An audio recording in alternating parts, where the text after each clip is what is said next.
নমস্কার বন্ধুরা, আরও একটি ছোট্ট ভিডিও নিয়ে আপনাদের সামনে চলে এলাম। এই দেখতে পাচ্ছেন আমার নতুন ভ্যারাইটির পদ্ম প্রথম কুঁড়ি এসছে।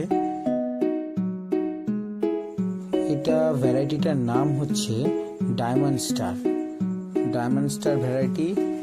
এটা ছোট্ট সুন্দর একটা কুঁড়ি এসছে। আর দেখুন, দুদিন আমি বাড়িতে ছিলাম না, তার ফলে কি হয়েছে, আমার পদ্মের সব পাতাগুলো শামুক আর কি জানি পোকায় খেয়ে গেছে সব। তারপরে 1 লিটার জলে 1 ml আমি কাকা মিশিয়ে সারা সকালবেলায় স্প্রে করলাম। তারপরে পাতা ফ্রেশ হয়ে গেল এবং পোকাগুলো নষ্ট হয়ে গেল।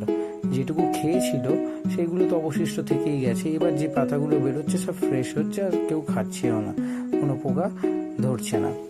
তো তাহলে আপনারা এটাও জানতে পেরে গেলেন যে কাকা 1 লিটার জলে 1 ml সকালবেলা স্প্রে করুন অথবা সন্ধে নামার আগে, তাহলেই এই পোকামাকড়ের হাত থেকে বেঁচে যাবে। দেখুন কি অবস্থা করেছে পদ্ম গাছের পাতাগুলি।